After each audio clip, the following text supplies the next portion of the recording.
everyone, welcome back to my channel. So today, continuing my videos on great perfumers, people that create perfumes. Today we're going to be covering ANTOINE MAISONDIEU, perfumer that's created a lot of successful perfumes that are out at the moment. So I'm going to be taking you through what I think are his best creations. If you're new here, then I have a whole series on perfumers as well as hundreds of videos on perfume notes, new releases, ranges, so do check them out. And of course you can get my perfumes at SokiLondon.com, Empress Aphrodite, and my super concentrated soy wax candles. And as always, I'll put links in the description box where you can get all the perfumes I talk about in this video. So Antoine is a senior perfumer at Givaudan, which is one of the main employers of perfumers. After going to perfumery school, he then went and worked for Givaudan and has been hired by lots of brands to create their perfumes. He's done around 100 that he's done by himself or in a team. I believe he's a big champion for sustainability as well, which is definitely a theme that I see at the moment in the perfume industry,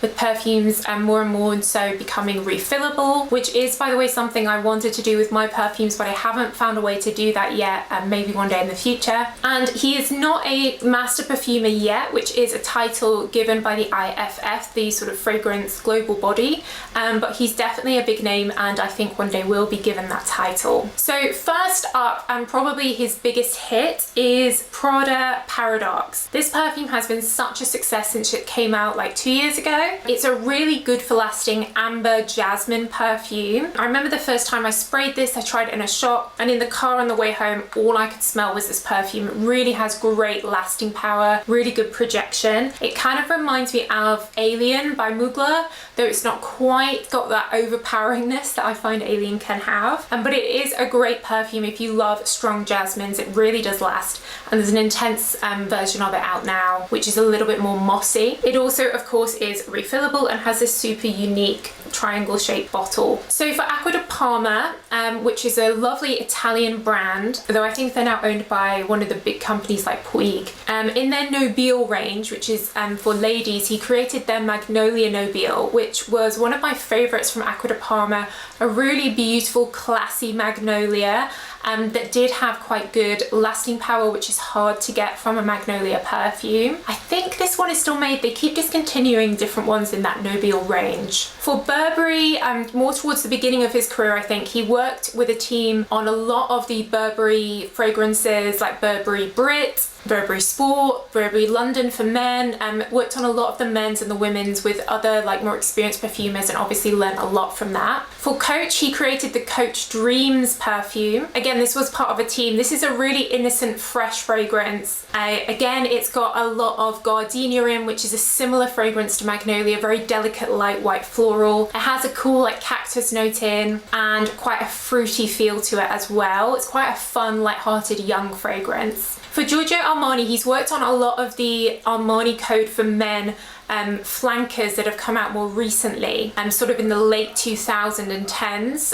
Original code was out a long time ago, but he's worked on a lot of the different versions that have come out in the past few years, like Colonia, Profumo, Absolu, a lot of the different versions, which I think have done pretty well. The Armani code for men fragrance is a great fragrance, and you can usually find them at quite good prices as well. He created one of the discontinued Gucci perfumes, Gucci 2. A shout out if you remember this one. This was actually a really fun berry fragrance. You know, I love my berries, and lots of blackcurrant in there, which I love. Such a shame this got discontinued. And then for Landon, he created the Marry Me perfumes, which, a little bit like the Coach Dreams one, have like this fruity fresh top note and then a little bit more florals in the heart. I think he used bitter orange in this as well, which is a super fresh way of having orange, really like feels very refreshing when you spray it. And then for Montblanc, he worked on their Explorer fragrance for men, which is a really good fragrance, another one I definitely recommend. This has a lot of a woodiness in the base, but it has like a leatheriness to it. I guess it's that Explorer sort of out in the wild with like a leather jacket.